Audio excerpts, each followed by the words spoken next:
Hello guys, welcome to Solid as a Stock. Hopefully it makes sense which asset we're going to be looking at. Now we are looking at stocks. Now we're going to be looking at sort of longer term day trading / shorter term swing trading. But you guys that are watching, I'll have a look at the chats and keep my eye on those. If you guys have different time frames you want to look at, different markets you want to look at, you let me know and we'll do that. Otherwise, we'll go through, like I said, longer term day trading, shorter term swing trading kind of trades. We'll look at what we did last time. We'll look at whether or not we would have got into that trade, what the trade management would have been. We'll look at where we have probabilities upcoming. As always, when we do these sessions, it could be that we have a look through and we find loads of opportunities from straight away and we place loads and loads of trades. It could be that we spend a whole hour looking for different opportunities and they just aren't there because of what the market is giving us. We can't, of course, manipulate the markets and make them give us certain things. We can only follow our rules and follow our strategy, follow our methodology, and hopefully it works out for us. So I'm just going to cover the disclaimers real quick. So let's just get those covered there. So they're being highlighted at the top there. Of course, it says that these are for demonstration purposes only. These videos that we do are for demonstration purposes only. Now, what that means is, look, we're showing you how we do things. We're showing you how we use our technology, how we use the methodology. But of course, you're an individual trader. You might not agree. You might do something else. You might take it on board entirely. You might ignore it completely. Anything in between. Ultimately, it's up to you to decide from the demonstrations that we offer what you think makes the most sense to you as a trader. Now, I always say this, and I think I always will. The great thing about the markets is that there are thousands of ways to do it profitably. There are loads of different strategies you can use, markets you can look at, timeframes you can use, combinations of all of those things that you can use that create, when you put all of those things together, thousands of different strategies that combine all of these different variables in different ways. The great thing about that is that if there was only one way to trade that made you money, maybe it would require you to have more money than you have, or more time than you have, or more risk tolerance, or less risk tolerance than you have. The great thing is, however you are as a trader, whatever time, money, thought processes, risk tolerance, education, background, whatever all of those variables that make you as a trader, there's probably going to be a strategy that suits that. So again, I'll show you what we do in our methodology, but again, it's a demonstration. You take it as you will. So let me just explain quickly how these work for those that might be new. In fact, you guys let me know in the chat box. I'll keep my eye on the chat box there. Let me know if you're new to this, if this is the first time you're watching one of these sessions. If you're a veteran and you're in all of our sessions, let me know that as well. And again, anyone that joins my sessions regularly, always say hi. It's nice for me to see you and know you're there. So let me just explain how these sessions work. So we are simulcasting. Now what that means is that we are streaming in many places at once. So we are streaming within our closed coaching community. We are streaming on YouTube. We are streaming on Facebook. Now, obviously YouTube and Facebook are free platforms. You can access these videos live and recorded for free. Now, the closed coaching, people pay for. It's $21 per month. Now, why would we charge people for something when they're getting the exact same as somebody that watches it for free? Because we have a difference in terms of the amount of time that you get in that closed environment. So what that means is, as we go through these sessions, as soon as we find a trade normally, and like I said, that could be in the first 5 minutes, it could be in the last 5 minutes, it could be not at all, it could be many of them. But as soon as we find one trade and we've explained that trade, we will stop streaming to Facebook and YouTube and continue within the closed coaching environment. So for those that pay $21 a month, they get access to our time for longer in these sessions in a closed community, and they can ask whatever they want. Of course, you guys can ask whatever you want in the YouTube sessions as well. Hi there, Christian. Just seen you say hi, so hello. So hopefully that makes sense as to how it works. But whether you're watching for free or whether you're watching in the closed community, we will always try to get at least one trade done before we do that, so that anyone who's watching gets benefit from it. And obviously for those that pay, they just have more opportunities and more explanations, more of our time. Okay, so this is how we do it. We're going to go through understanding the market environment. review our closed trades, look at any open trades that we have, and look for new opportunities. That involves using scans and using technology. For those that might be new or maybe watching this on a recording and you've never come across us before, our basic or sort of foundation of the way we look at the markets is let's try and be as objective as possible. So we use technology to help us a lot of the time so that we're not human beings that are trying to look at something, weigh something up and make decisions. It's black or white, it's yes or no, it's 1 or 0, and we follow what the technology tells us. So that's what we'll do when we're looking for new opportunities. So first things first, let's look at the trade review for the closed trade that we had from last week or a couple of weeks ago. So this is the trade. I'm just going to get rid of my taskbar because it's in the way. Let me just move that. There we go. Cool. So this was a trade that we had on from a couple of weeks ago. Now we need to see whether or not this would be a trade that we would definitely take. I think it would have been a daily and a 55. Let's just double check that. Perhaps it was weekly and 144. So this was a trade that obviously, as you can see, price just went straight through it. Meaning price came in. We normally have a target 1 to 1 away. Didn't hit that. It went straight through and hit our stop. Didn't even react a little bit. It looks like we had a couple of cents. Then it moved in our favor and then went straight against us. Now that happens. Of course it does. Now there are a couple of things to think about here as to trade management, whether or not you would have got into this trade, depending on how strict you are on the rules and the variables.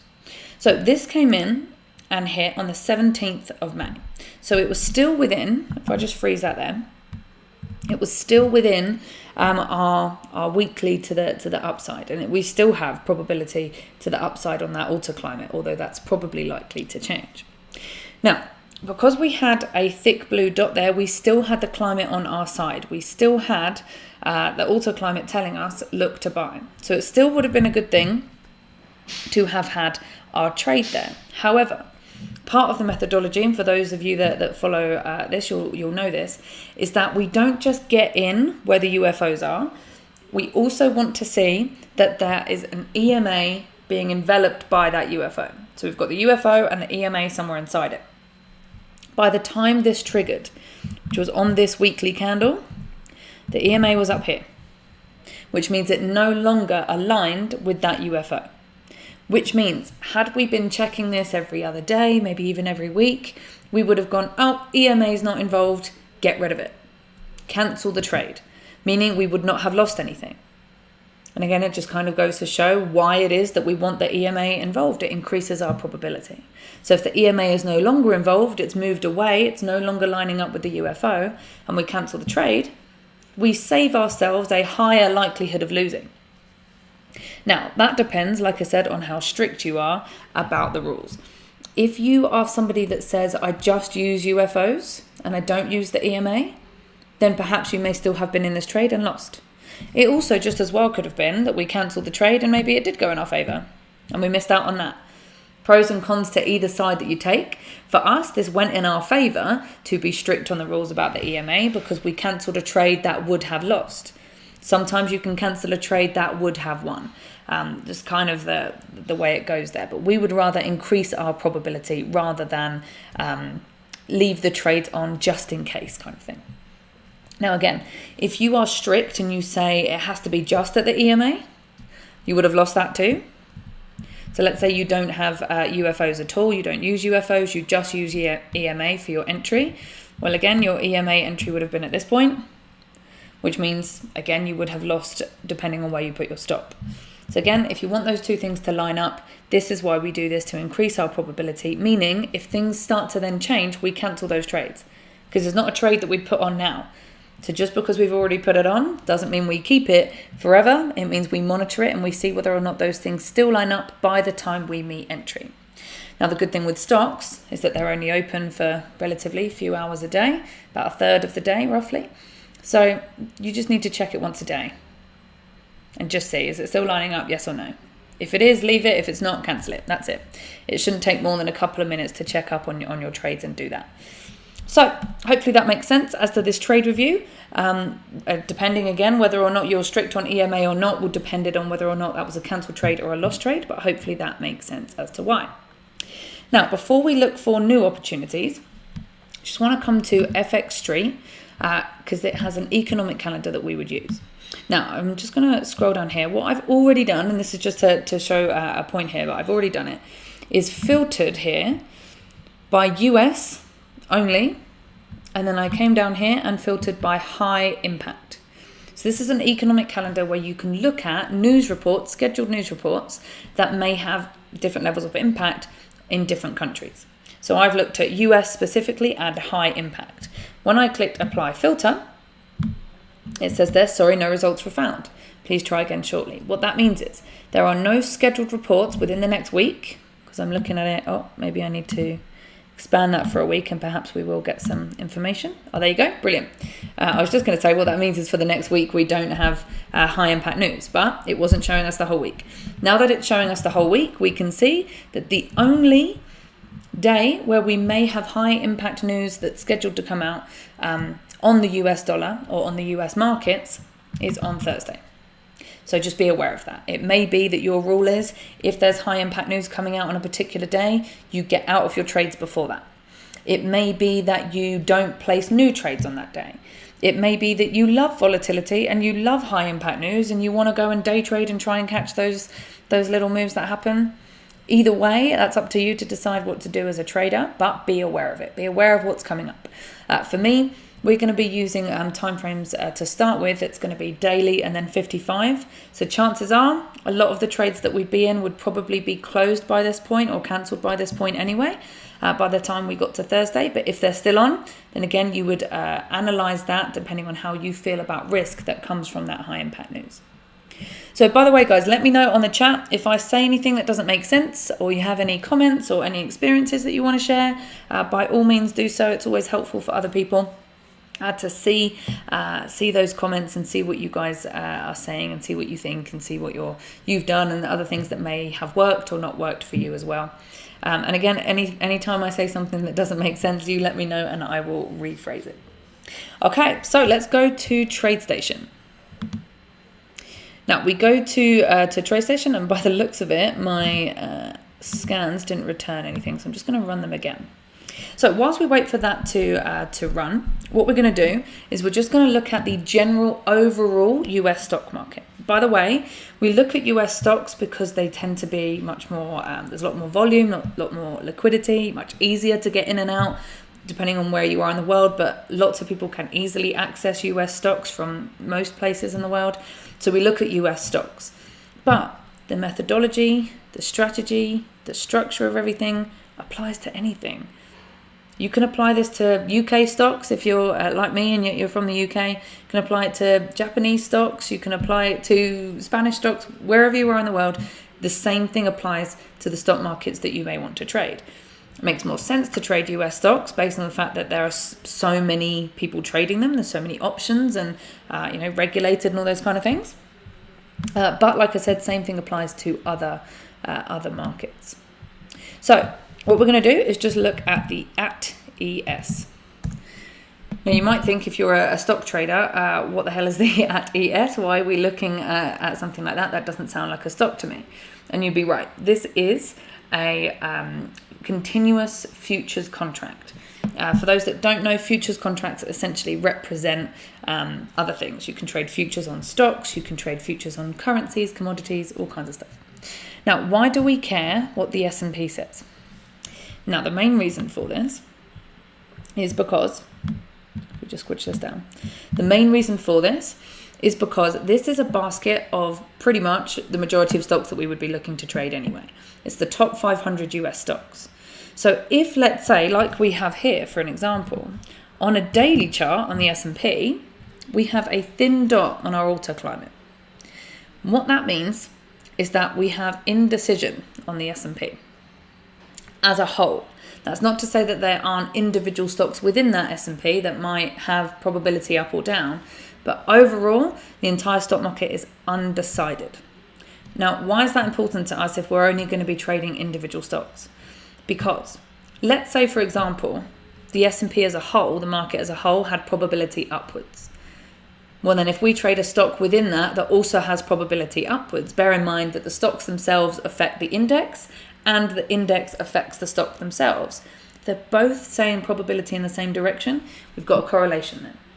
It's not necessary, it's not vital, this isn't one of the things on the methodology that has to happen, but it would be helpful if we did have a correlation as well. It adds to our probability. It definitely can't be a bad thing. Now, like I said, that's not to say that you can't go short a stock that's within the S&P if the S&P has probability upwards. It depends on the timeframes that you use and the other probabilities that you've got going on. But for me, I'd rather at least know first so I can look in the same direction. Now, I wouldn't be surprised because I ran this scan before we started and it came back to say there were no symbols. I thought that might have been because it got interrupted, and so I'm running the scan again. But it may be that because we have indecision in the stock market as a whole at the moment, it may be that there are not many stocks that have probability up. This is the upwards probability scan we're looking at. There might be not very many symbols or many stocks that have probability up, let alone hit the other criteria that we have in the scan. Now, just to show you, I'm just going to click on the downwards one for a second. Let that upwards one still run. I'm going to click on the downwards one for a second just so I can click customize and show you what it is that the scan is looking for. By the way, if you don't have these scans and you want them, just email us. You can email support@traddictiv.com and we will get these sent to you. And then you can download them into your own TradeStation app. So let me just show you here. We are looking for, this is looking for probability downwards. The scan we're running is looking for probability upwards at the moment. So what we're looking for is a couple of things. First of all, that the stock is worth over a certain amount. Reason for that is because if it's worth less than that, if it's worth pennies or a couple of bucks, it's probably not traded or invested into by big banks and institutions.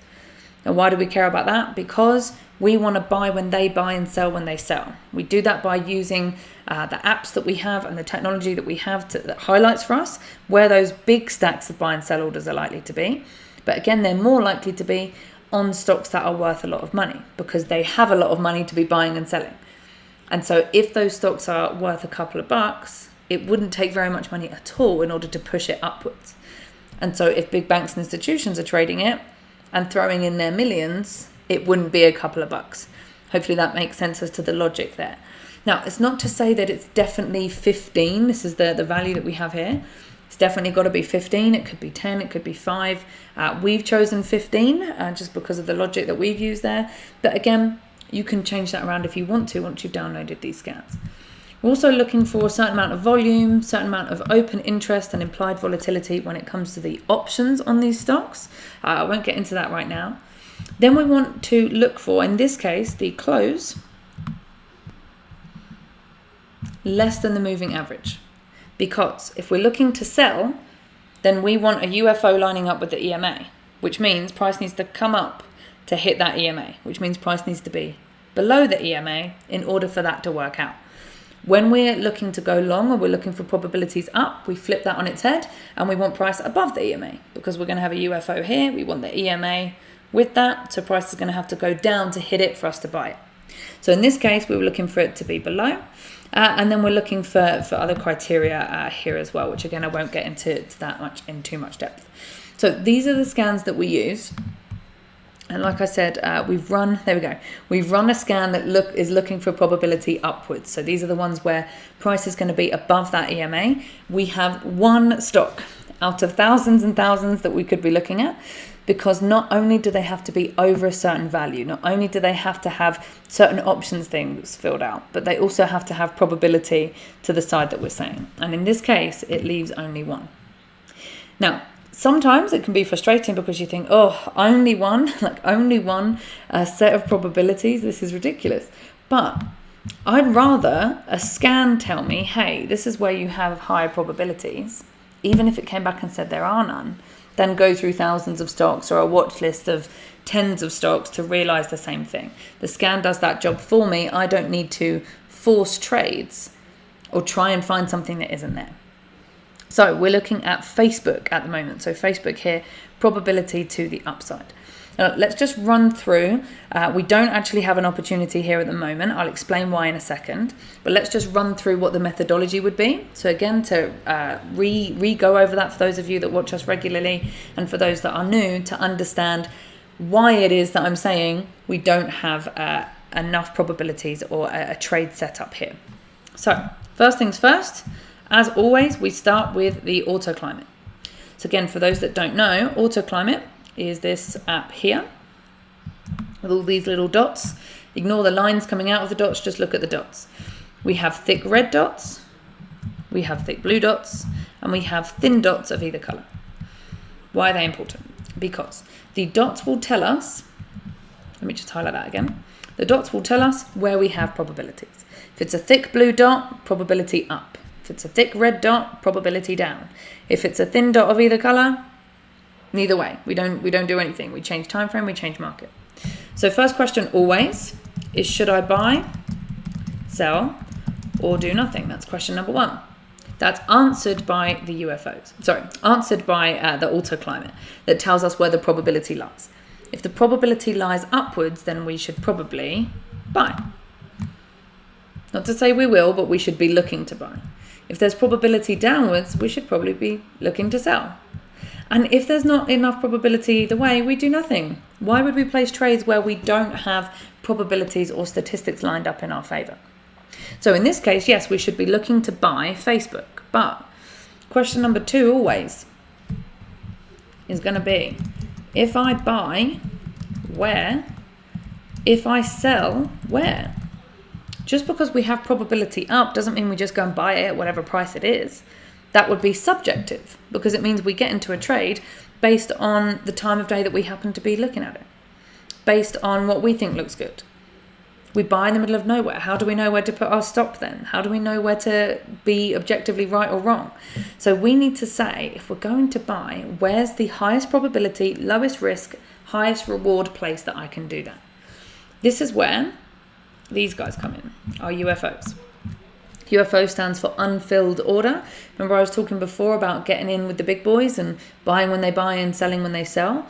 That's more likely to happen that they're buying if we have technology saying to us, there are big stacks of buy orders here. Could be retail people, could be fund managers. But if there's big stacks of buy orders enough to move Facebook, probably is where the institutions are buying. So we want to buy with them. The more buying there is, if we buy at that same price, the more likely it is to push price up, go in our favour. If we want to sell, then we look for these red UFOs. These are where we have big stacks of sell orders. Again, more likely to be the big boys. The more selling there is, the more likely it is to push price down and go in our favour if we're selling. So you might be thinking, okay, well, hold on. So far, things are adding up here. So far, we have probability upwards. And for those of you that know, we also have sustainability stats on our side. I won't go into that just now. I'll try and look for other opportunities before I explain that. But we've got things checked marked, and we have stacks of buy orders down here. So what's wrong? Well, I've also mentioned the EMA needs to line up. Now the EMA, the one that we use, comes from this side of the chart. So we're looking at the daily EMA, and essentially what we want is that daily EMA to match up with the UFOs on our smaller time frame chart, which is a 55-minute chart. So at the moment, these UFOs are down here at 302, 303-ish, and our EMA is 314.09, which is around about there, I guess. So really not lining up, really definitely at different places. Again, you could just buy at the EMA if you want.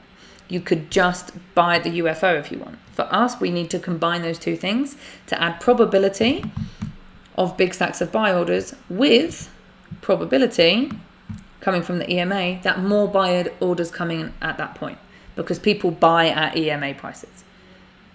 So put those two things together, we add two lots of probability that have nothing to do with each other, two separate lots of probability that makes it more likely that we're right. If we only have one of them, not good enough, we don't place a trade. So hopefully that makes sense with this example of Facebook as to why we wouldn't place a trade. What I'm going to do really quickly, I'm just going to change the time frame to a standard time frame and see if we have anything that lines up there. Now we do. So you might be thinking that I just cheated there. And I kind of did, because we usually use, if I just go back here, we usually use a 55-minute chart when we're trading this style. So we have daily for our bigger time frame, 55 for our smaller time frame. Why do we use 55? Let me just point out to you this percentage here. That percentage tells us the amount of times that price moves between UFOs. Meaning the amount of times that price hits a stack of buy orders and then goes and hits a stack of sell orders. They could be 10 to 1 away, they could be 1 to 1 away, they could be anywhere in between, anything more, anything less. But how often do they hit each other? Essentially, it gives us a probability rating. What's the chances that this works? Now, what's great about this is, let's say it's 50. Let's just do this really, really quickly. If it's 50%, which is a really nice round number there, let's say we place 10 trades, 5 win, 5 lose. For the 5 that you win, let's say you make 2. And for the 5 that you lose, let's change colour there. There you go. For the 5 that you lose 1. So for this top one, 5 times 2, you've made 10. And for this bottom one, 5 times minus 1 is minus 5. Overall, you're still up by 5. 10. Oh, let's again change the colour. Let's do that. Let's do it green because it makes sense. It's profit. Overall, you've only been right 50% of the time. Because you made more when you were right and you lost less when you were wrong. Overall, you're still up. You're still profitable, despite the fact that you were wrong half the time.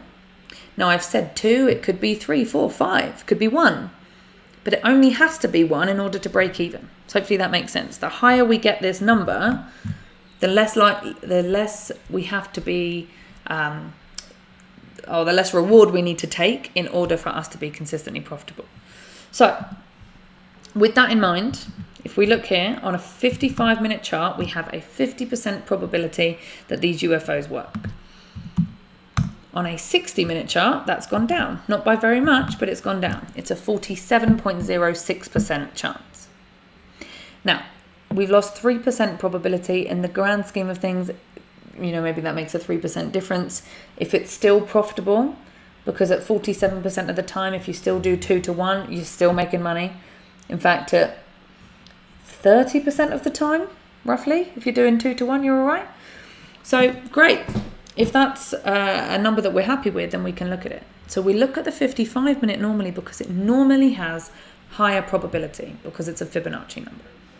Now, that's not to say that we don't look at the standard or we can't look at the standard. Some of you, if you're using certain platforms or software, won't be able to see a 55-minute chart. You'll only have a 60. So by changing just by 5 minutes on that time frame, we've reduced our probability, but what it's also done is highlighted slightly different areas where we may have probability. And in this case, if the EMA, I'm just going to draw a line on the chart there, if the EMA is 314.08, which it is, 314.08, that is within this UFO, which means that's a trade we're happy to take. So let's go and place this trade. What I'm going to do to place this trade, unless you guys disagree and you want me to do it on TradeStation, I will go to TradingView to finish this, just so we're using different technologies for different people that might be watching using different technologies so that it makes a bit more sense. So let's go to, first of all, let's just delete these things there so I don't get confused next time. I wonder what's going on. We'll look at Facebook, and it was a daily chart, and in this case, it was a 60-minute. So we should see roughly the same area. There we go. We have this UFO just here that's showing us on TradingView. We're looking at pretty much the same data. I think it's coming from a very slightly different exchange, but we're looking at pretty much the same data, looking at the same market. Still Facebook, still probability upwards, still UFOs. They're shown in a slightly different way, but we're still seeing UFOs, and we can now place this trade. I'm just going to look here at the chat box. I'm just joining How to Trade Knew about this. Okay, cool.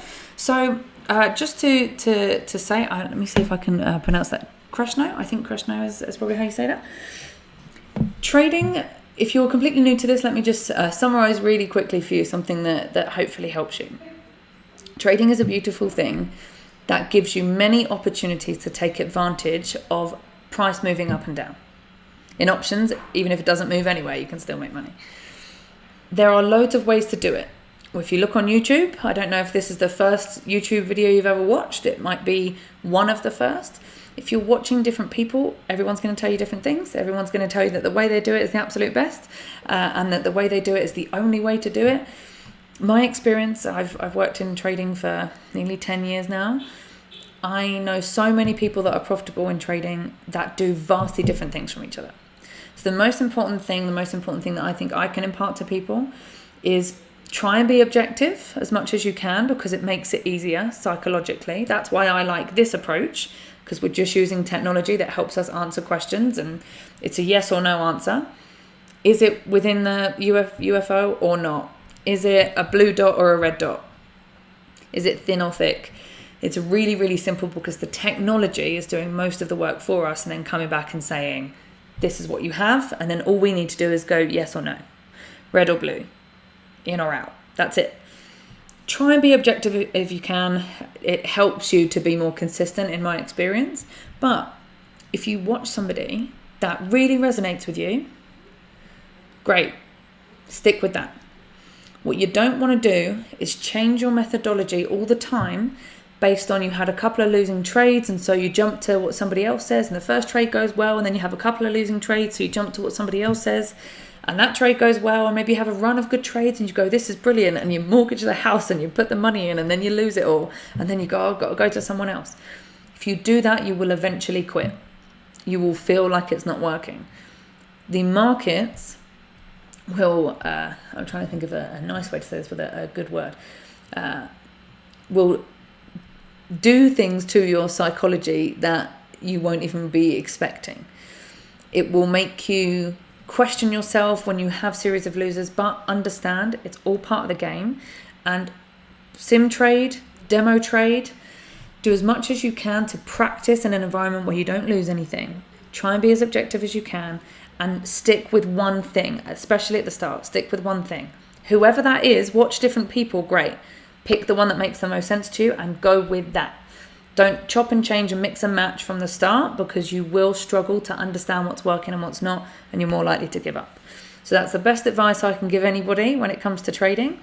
Now, when it comes to our methodology, like I said, we try and be objective here, and we use different technologies that help. Just so you know, Christian, I know you've joined us before. I'll just explain this really, really quick. AutoClimate is the app that we use to help us figure out should we buy or sell or do nothing. AutoClimate is free on TradeStation and on TradingView. It's free. So if you go to tradewithufos.com/Becky, which is this, set yourself up with a free Trade with UFOs membership, then you can go and download that app for free. You can also, by the way, come down here and ask questions in public so that we can answer them in public, which means everybody learns from each other. But that's how you can get the app, like I said, for free. So that will help you decide whether or not you buy or sell. The UFOs, which is what we use to help us decide where to buy and sell, specifically what prices to buy and sell at, that is a paid for app. So it's $34 per month on TradingView, but it actually comes for free for 3 months if you take one of our courses. And some of the courses are one-off fees of $34 or one-off fees of $89. So just so you know, that's how it all works, everything out there on the table. Right, so let's continue this and pursue this trade. So hopefully that makes sense so far. Again, you guys let me know, especially those that are new. If I'm going too fast, if I've said things that are confusing or don't make sense, please let me know. I'm happy to explain it in different ways, or explain it however I can to help you. Which one's stronger, AutoClimate or EMA 200? Okay, so it depends what you're doing. This is the thing. Each indicator, which essentially these are what these are, right? If we go to indicators, so you've got built-ins. Look at how many built-ins there are. To say to somebody which one's the best, which one's the strongest, everyone's going to give you a different answer, because each of those is one variable. Each time frame you use is another variable. Let's say you're using two lots of indicators. You're using, for example, AutoUFOs and EMA. If you're using those two, then you've now put two variables together.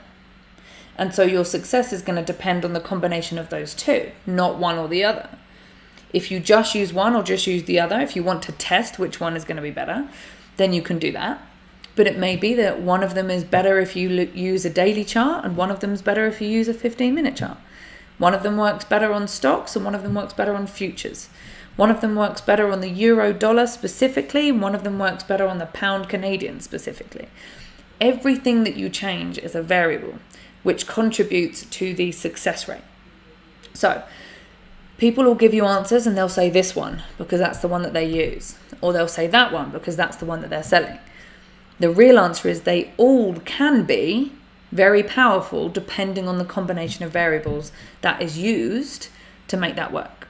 For us, we've been in trading for a long time. The guy that created these apps, he's been trading for many, many years. He's tried, I think, everything. And for him, he's come up with something that works consistently for him and for the students as well, which is combining those two together. The 9-point EMA, that's the one that we use, with autoclimate and UFOs. Those are the three pieces of technology that we use together, those three variables, that we then apply to different markets and different timeframes. But like I said, it may be that one of them on a specific time frame or specific market performs better than another one, but that might perform better on other things. So again, for us, we've put it all together to put all those variables. They have to come together and fit together as that methodology. But by all means, back testing is something I'm very passionate about. You can test it. If you're demo trading, demo trade one lot where you use the same time frame, same market, and use just the EMA. And then demo trade another one where you use just autoclimate. See which one works better for you. And then you have real proof, real data that comes from your experience and from what you've done. Not what somebody tells you, not what somebody's selling to you, not what somebody's done themselves, what you have proved. And then maybe try putting them together and see whether or not that increases your probability. In theory, the more variables you have, the higher the probability. But it may mean less opportunity. Let's say I have to have 10 different indicators that all line up at the same place before I buy. I might buy one out of every 100 charts I look at. If I say it's only got to have one thing, I've only got to buy at the EMA, then you'll be buying all the time. So again, you've got to have this balance between opportunity and probability. So again, we've put it together in a way that makes sense for us, in a way that Jose created. But by all means, backtest it, see what works better for you, balance that opportunity versus probability, see which indicators provide the most value for you on the timeframes that you use and the markets that you use, and you'll end up with a strategy that you're so much more confident using because it comes from you and your research and your data. But you've used other people's technology, other people's development to have access to the indicators in the first place. Or you might trial other people's methodologies. You don't have to come up with it from scratch. You can use those as templates to help you backtest. So hopefully that makes a bit of sense. Let me know. I've just seen there from, I assume that's Christian again, my UFO is at 297. Yes, so that's probably because you're using a 55-minute chart. So if I do that, okay, so that's on TradingView is where we have that UFO. What it might be as well, actually, is the calibration. Let's just take a look at a 55 and see what we had there. Okay, so if we go back to a 60, I'm just going to show you what you're probably looking at if you're using TradeStation so I can explain what the difference is. I've just opened up the study. Oh, this will also be why maybe the numbers aren't exactly right between the two. Just opened up the study so that I can see what my settings are for the UFOs. See, the calibration that I've got here is 0.5. So using this exchange, using this platform, using this time frame, if your calibration is 0.5, you should see exactly what I see. If your calibration is different, so let's say 0.618, I know that's the one that Jose uses. Then, so you said 297, that's makes sense there. So now you've got those UFOs that are further down because your calibration is different. So check your calibration, let me know what it is. That might explain why you're seeing different things. Now again, for those that might be new, where perhaps that might not make sense what I've just done, calibration again is a different variable. What calibration allows us to do, it's up here. What calibration allows us to do is change how sensitive the UFOs are to the stacks of orders. If it's really sensitive, which means it's going to show you stacks of orders that are bigger, smaller, have more or less probability, it's going to show you more. You'll get more opportunity, but lower probability. If it's really strict and less sensitive to the variables that it has to meet, then it's going to show you less UFOs, but they're going to have higher probability. So your calibration will change what you see. The standard that we use most of the time is 0.5. That's what it comes with as standard. There's no need to change it if you don't feel like you want to. If you want to see loads more opportunities or loads fewer opportunities, you might go in and change the calibration. If not, it's fine as it is on standard. So Christian, hopefully that makes sense. Oh, yep, brilliant. So you had 0.618. So that explains why you might be seeing different numbers than what I'm seeing, because the calibration is off. Now, when I come to TradingView, I actually have 0.618 on there. But sometimes between TradingView and TradeStation, because they're routing to different exchanges, sometimes you see different data. But in this case, we're using a 60-minute chart, and we're using these UFOs that we have here. And I'll go through and explain placing a trade. Following Jose there. Yeah, not a bad idea to follow Jose. He knows what he's doing. He's a very experienced trader, and a very, for me, what I liked about Jose and why I learned from him as well, and sort of followed him in my trading career, is that he's very objective. He doesn't talk about how something feels or it looks like this. He's very structured, which I think helps a lot when you're trading. It keeps you on track a little bit easier. Okay, so all I've done here on TradingView is I've opened the order panel. Again, for those of you that are newer to trading, you're more likely to use TradingView than TradeStation. TradeStation can be a little bit more complicated. It's an amazing piece of software. I use it all the time. I also use TradingView all the time. Nothing wrong with one or the other, or both. But again, if you're newer, TradingView should make a little bit more sense to you. I would imagine it's one you've probably already used.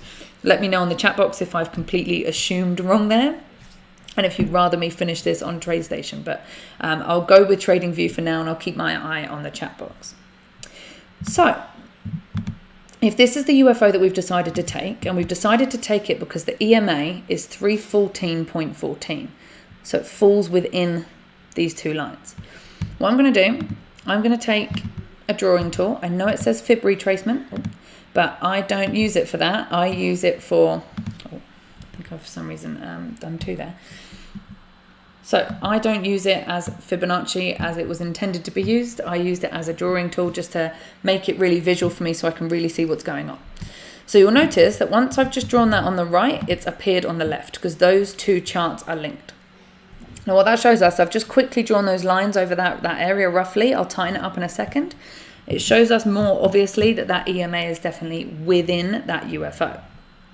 Now, let's be specific now. So we want to know specifically, where are we buying? Where are we going to get out if we're wrong? Where are we going to get out if we're right? So we have these numbers here that are on the right-hand side. We're going to take them and use them to help us be really, really specific. So I'm just going to double click on this to bring up the coordinates so I can type them in and change my drawing tool so it's exactly where my entry and stop will be. It'll be really easy for me to have that there as a reference when I put the trade on. So the number that we have here is 314.66. So that's going to be our entry, 314.66. Easy, we just copy that.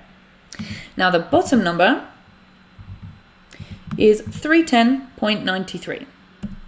310.93.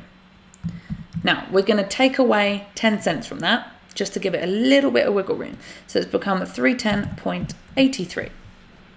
I'm going to click OK, and you've seen those numbers have now snapped to where I want them to be.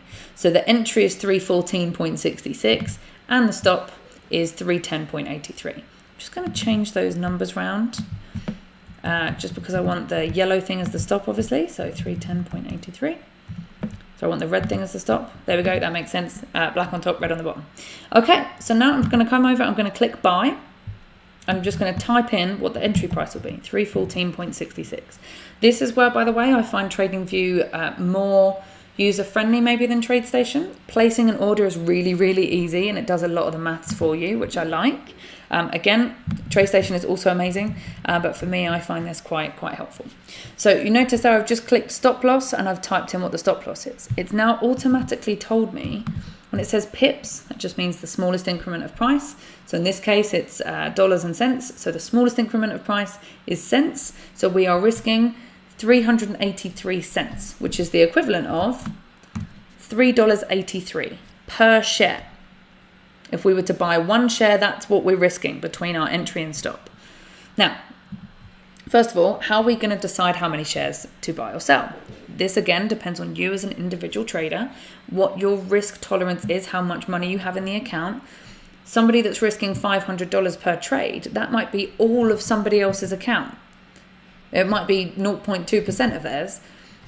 Money is relative, right? So we need to figure out our risk based on a percentage of what we have, not based on a number that other people use, because that number might be more than the account size that we have, or it might be too small as a percentage of the account size. So we do it as a percentage. So I'm just going to assume, for sake of ease, that on this trade as a whole, we're going to risk $100, assuming that the account size is $10,000 and I'm risking 1%. So if I'm risking $100 for the entire trade and I'm going to place 2 targets, that means each one needs to risk $50, so that when they're both on there, the total risk is $100. So I'm just going to have to type in $50 there and it will come up and tell me how many shares that is. I don't have to work that out. So that's 13 shares. So 13 shares between our entry and our stop. That's what our risk is. Now, where are we going to take our profit? We have 2 different targets that we use.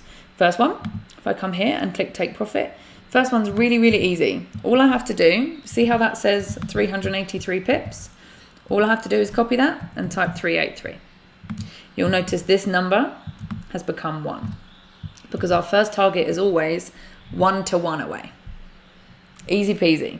It's our safety target. Why do we do it at 1 to 1 away? So that, let's say, if I had a target up here, if I had a target up here and price were to come in and dance around a little bit, maybe get to there and then come against me, price went somewhat in my favor, but I still lost because it didn't hit my target. So we have a target as close as we can get it, 1 to 1, so that if that happens, price comes in, goes off, dances around a little bit, gets to there, comes against us, well, we took a little bit of profit there and then we lost a little bit there.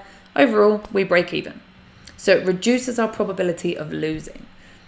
It actually decreases the overall reward to risk. So what we make is less. If it was to hit the final target, if the final target is 5 to 1 away, we don't make 5 to 1 because we took half off at 1 to 1. So it's somewhere in between, but it reduces our likelihood of losing entirely, which is something that we want to avoid. So I'm going to now just press buy on that, double check that everything's there. Entry is where it needs to be. Stop is where it needs to be. Target has been worked out for me, 318.49. In fact, what I'm going to do is just draw that on the chart again so that we've got that really obviously. Double click that if I can. I think I'm just copying it. I don't mean to be copying it. So you see all those boxes have come up on the side. I don't understand what's happening here. I'm trying to just double click it so I can open the so I can move it to a specific price, but I think I'm just clicking the wrong things here. It's now not working. Okay, ignore that for a second then. There must be something going on with my keyboard. So let's assume that we've put this at 318. Won't even let me move it. That's really strange. Maybe it's that. No, this is really odd. You might notice each time I click on the screen a new line is being drawn, which is not my intention. That's not what I'm trying to do. Oh, that'll be why. There we go. Sorry guys, I was looking at I had a lock on when I didn't mean to, so let's just delete all of these thousands of lines that I accidentally drew. This is the thing, you don't need to just learn how to trade, you need to learn how to draw properly. Okay, so if I double click on it and I go to the coordinates, I can then just type in this number, which is 318.49. So I go to here, 318.49, click OK, and there we go. That's what our first target will be. We'll click buy and it's gone straight in. Now, where is our second target going to be? Now, what I'm going to do here is just squidge this one right down there so we can see if there's any red UFOs. There aren't.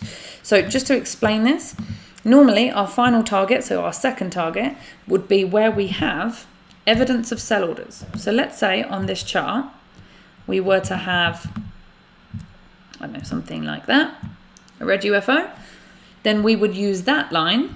Again, it would have lines coming out here and it would highlight to us the price. We would use that. That would be the price that we use for our target. Because if we're buying because we have probability upwards and we have buy orders and we have buy orders coming in from the EMA, the only thing that can stop price going up is selling, heavy selling. And so we want to get out before a bunch of sell orders come in. Hopefully that makes sense. So usually we would use that for our final target. However, in this case, we don't have any red UFOs on this chart because it was recently at all-time highs. So what that means is our second target is going to be trailing. I'm just going to put a note on the chart here, so we've got that. So what date is it today? It's the 21st of May. I know you guys do it the other way around. If you're in the States, you'll do 5/21, but for me, 21/5 makes more sense. 21/5, safety target in, final target trailing. Okay, so we're just going to have a note of that. So again, when we come back to look at it, it's not confusing. So we've got that there. So all that means I'm going to come across to here, buy. I'm going to put in 314.66, which is the entry. My stop loss, it's remembered it, and I wanted to risk $50, which is 13 shares. And then that's it. I don't put a profit target in this one. It's trailing because once I press buy, that's now in there. Because what will happen, if we're right, if price comes in and starts to move up, let's say on its way up, it creates a new UFO, which means this stop loss here will now get moved to here. And let's say price moves up again and we get a new UFO, then that stop loss, instead of being here, moves to here. That's what we mean by our trailing stop. So that's what we're going to use for our second target for this one, because we don't have the sell UFO to use, and so we're going to trail a stop behind it. So that's the trade start to finish. We use a scan, find out where we have probabilities. We check that our auto climate works. I am aware, by the way, of a chat box thing. I'll come to that in a second. We are aware of what our auto climate says, where we have probability upwards in this case. We don't just buy because it says we should look to buy. We want to see where we're going to buy. So we use UFOs coinciding with the EMA in order to make sure we have enough probabilities all coming together, ready to take advantage of this opportunity. If we're wrong, it's okay. We have a stop loss. Most will lose on this trade if we're wrong is $100, because that's what we've set into the system. If we're right a little bit, then we'll make 50 and maybe lose 50, break even. If we're right a lot and it starts to form new UFOs as it moves up and we trail it, then we could get stopped out anywhere above us for a profit. So we'll see what happens. And of course, there's different monitoring that we can do to maybe cancel the trade if things start to move and not line up, or maybe a new UFO turns up and we have a new target. We'll use that, and that's how we'll do things. So let me just check here for the question that I have. Will UFO calibration 0.5 and 60 minutes deliver more opportunities than 0.618 and 55? Good question. Let's have a look. So I'm aware, by the way, of the time.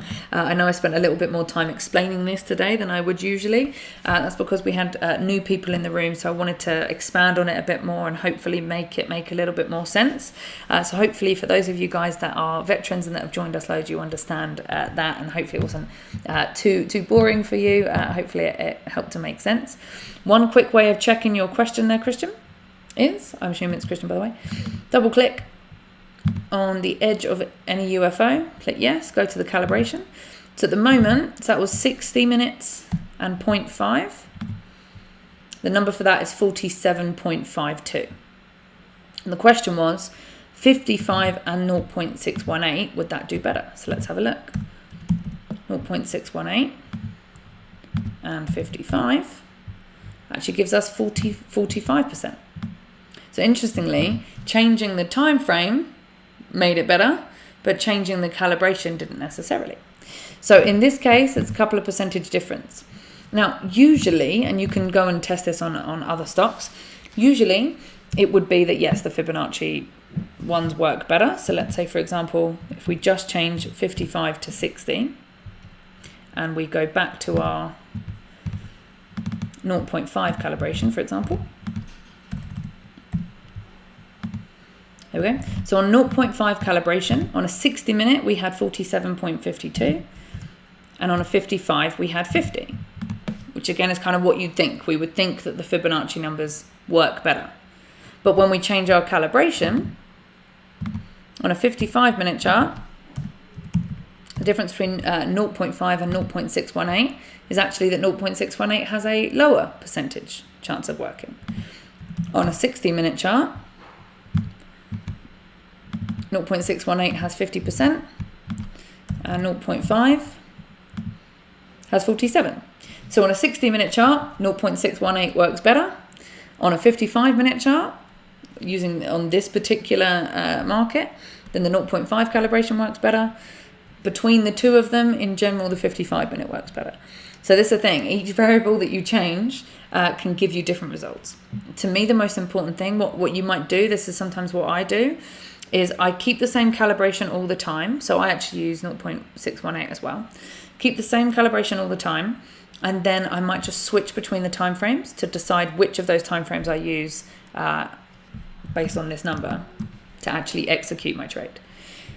If you change the time frames and the calibration, then you're adding in 2 more steps to a methodology. But you could do that in order to say, on this particular trade, I want to trade the calibration and the time frame that shows me that I have the highest probability. Cool. Brilliant. All right, so just saw another question. What if AutoClimate shows different color between daily time frame and 60-hour time frame? Or we buy and sell based on UFO on the screen. Okay, cool. So let me just explain that real quick, and then we'll have to wrap up because I've gone way past what I should have. It also means that I wasn't able to cut the simulcast off, which means those of you that joined us on YouTube and Facebook today will have seen the lot. Hopefully you guys within the closed community understand why it was that we did that. That's on me to expand on these things and explain them more than I would do normally. So let me just answer that question. We only use AutoClimate on one time frame. So if these are sort of longer term day trades, shorter term swing trades, which means the time frames that we use are daily and 55. Let me just move that so it's in a white space. Daily and 55 or 60, depending on whether or not you can access a 55.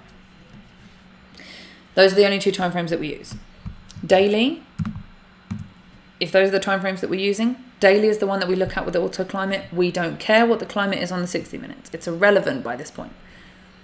The reason for that is because if you've got 2 time frames that you're looking at, the bigger one, which in this case is the daily, the bigger one is going to have more power than the smaller one.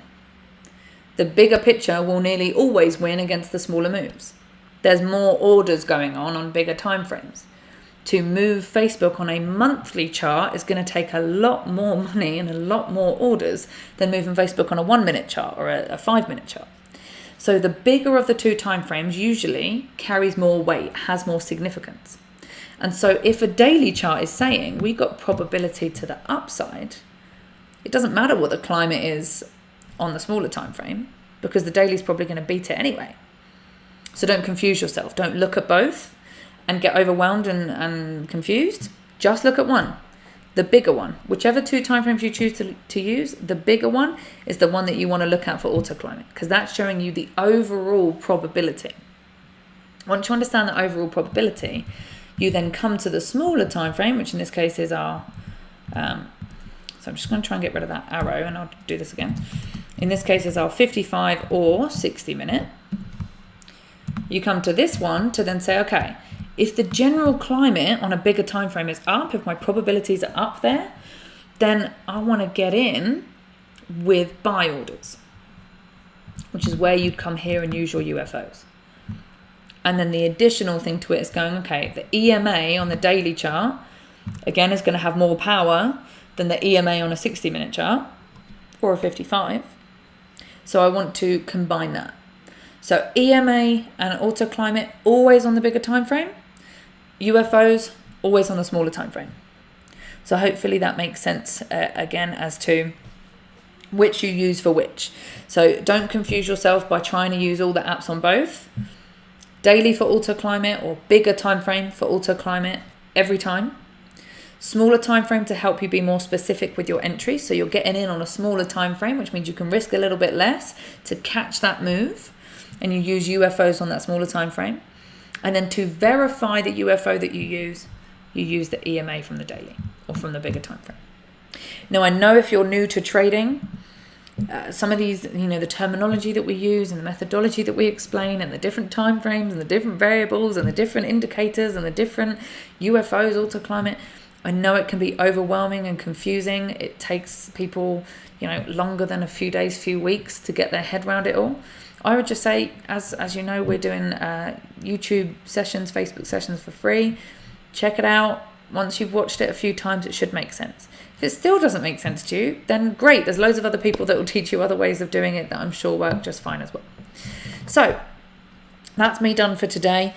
We've, like I said, already gone past what it should be around about 45-50 minutes. So apologies for going on a little bit today, but hopefully that's helped put some context around things for those of you that are new.